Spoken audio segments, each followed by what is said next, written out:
Okay, guys. It may be a little wobbly, but just work with me, guys, all right? Anyways, it's really early in the morning. I have to run these errands, and I was like, how am I going to do all of this at the same time? This is the only way. So, what I want to talk about is dealing with your own trauma, with your childhood traumas, your past traumas that you have not resolved just as of yet. Number one, it's a really hard thing to do because sometimes when you truly believe that you're a good person, it's really, really hard to recognize where you falter. There's a saying that I always say now, and it's sometimes you're so right that you can be wrong. And what I mean by that is sometimes we respond to life in a way where, let's just say somebody does us wrong, somebody does us dirty. We go beyond the call of duty to teach that person the lesson. And in doing that, we end up looking like the bad guy. Nobody knows or understands what or why you did what you did until, or I should say, nobody knew the situation until you do what you did.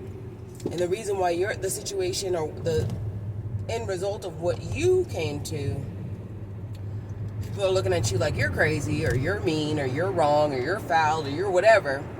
And you're like, no, this person did this to me first. So, I have to, sometimes you got to pop up and show niggas, you know what I'm saying? Sometimes you just got to, give people the old what for. But sometimes when we especially get in our feels because we have unresolved trauma, we tend to do or go overboard. We do too much. So that being said, when I was younger, that's how I would move. That's how I would rock. I would teach people their lesson, but I would do way too much. And then I would look like the bad guy when all was said and done. And in that season of my life, I didn't realize that I may have done too much. Because my pain, the hurt that they caused me, I wanted them to feel the same hurt. I want them to feel the same pain.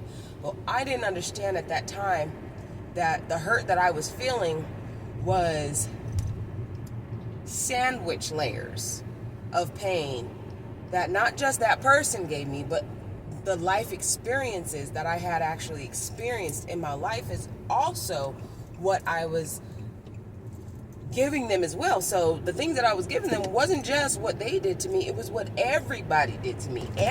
Because I wasn't able, because there was a time when I was younger, I just let people walk all over me. So that's when I turned into the person, I'm gonna let them get it. Everybody gonna get it. But it was that energy was directed in the wrong way, because I noticed that people stopped dealing with me. They didn't want to mess with me. I definitely realized people definitely left me alone. People wasn't bullying me or treating me a certain way at all because they didn't want that smoke. They absolutely didn't want that smoke at all. So it was a good thing, but it was a catch-22 because not only did I miss out on,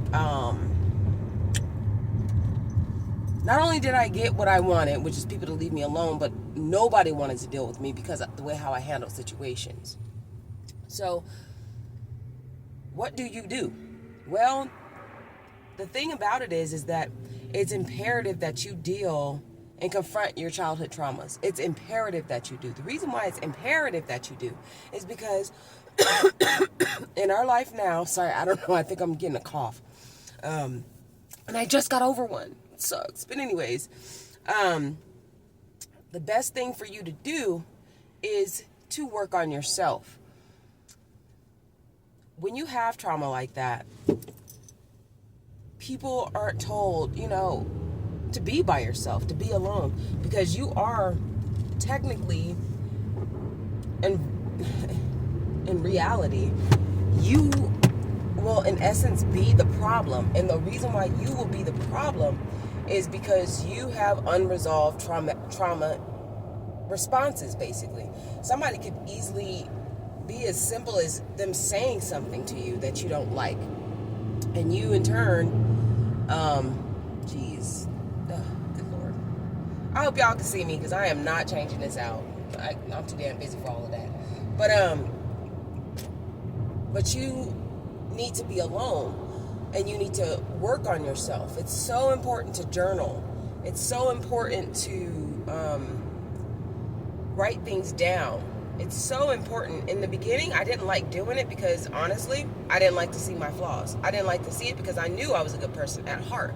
But that's not what I was presenting myself to be, especially when somebody did me wrong, somebody hurt my feelings, or anything of that nature. I responded with a V for vendetta. Like, I went for the jugular every time. I didn't go for the knees. I wasn't trying to hit, below the belt or above. I was going straight for the neck. I was cutting fools off because, to me, that was fair. Because at a point when you deal with so much trauma, hurt, and pain, anybody can do something really small to you, and it is painful. It doesn't matter. It just really doesn't matter what it is. It's just painful. So you want them to feel that pain. So being alone, being by yourself, learning yourself, and even not understanding what you want in a friendship, any type of ship, friendship, relationship, whatever type of ship it is, hell, situationship, if that's where you're going, I'd not advise it. But I mean, if it floats your boat and then y'all on the same page, then by all means go do it. But if you don't know what you want in that type of relationship situation, you don't need to be in it. If you are used to having friends that hurt you all the time, you don't need no daggum friends right now. Be your best friend. The friendship that you have with yourself is going to be the base that you will have in order to figure out what it is that you want in a friendship, in a relationship. It'll also help you figure out what you need to do in a relationship. What type of relationship goals you have, what type of person you want to be in that relationship, what type of relationship partner you want to have. It's all very important, and it's extremely imperative that you do so, because it's about growth. Believe it or not, we are all brought here on a contract. Like, this is a marketplace, so to speak. I don't care what nobody say. There's way too many obvious proofs of that than there is of we were just born and we just live and we just exist. No, that's not how it works. We came here with a purpose, to learn something, to explore something, to become more whole, to experience life, and to truly live it. People always say that life happens to us. I say life be lifing, because life happens in accordance to how we move, how we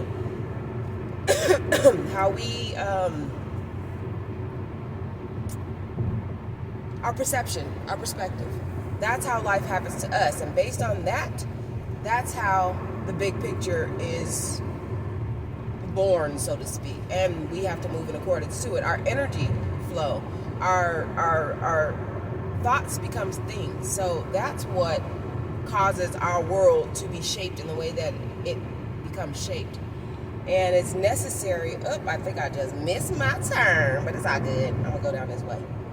Yeah, this is it. So we have to make sure that we are taking the time to be alone and be out by ourselves, so that way we can figure out what it is that we truly want, and not bring our toxicity into other people's life. Basically, it's not fair. It's not fair for that person. It's not fair to us, because especially when we come with a good light, when we are good-hearted people, but when somebody does us wrong, we go backwards about 20 feet, 20 steps, and that's not helpful to who we are and what we're trying to do with our life, if that makes any sense. So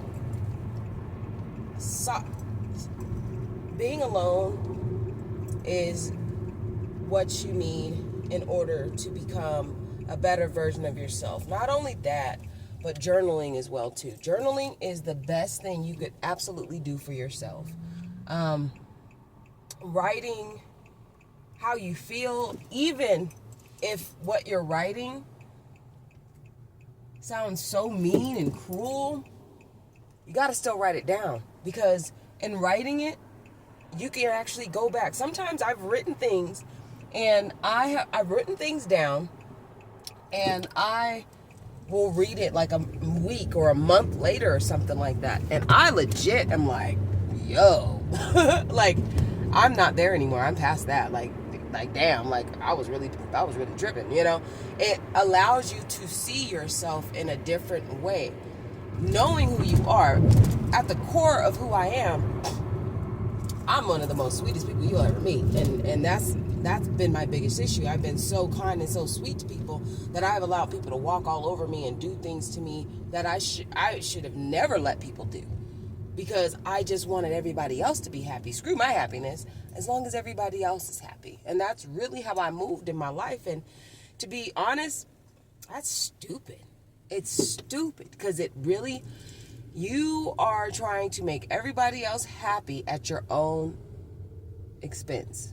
That doesn't make any sense. That is not why we're here. We're not here to sacrifice ourselves, because when you sacrifice yourself, you're innately sacrificing your soul, the very core of who you are, just to make somebody else happy that could care less. It's not, there's no point, no reason to do anything of that nature. It's silly. So definitely start journaling, start writing things down. Sorry, it's all jiggling. Start journaling, be alone, take more time to be alone and be by yourself. Don't worry about what other people think in this season of your life, because it's not about them, it's about you.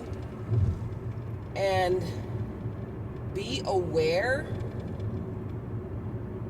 be actively aware of the things that you do, on the way you move, on how you move, on how you deal with certain things. Don't dwell on things for so long, and that will take time. It's not going to happen tomorrow. It will take time, but in journaling and in being alone, you will start learning yourself, and in learning yourself, you'll know what you do want, know what you don't want, and you will be able to decipher, and you'll start to notice that anger, that rage, that hurt, that pain, those negative emotions to slowly start to dissolve. And you will wake up on the other side one day like, damn, I did that. Like, literally, I did that. And you will have done that because you took the steps necessary to take to become that better version of yourself that we all need. That we all need to be. All right, now, I think I'm done. I'm sure there's more to come. And when that happens, I'll see you then. Bye, guys.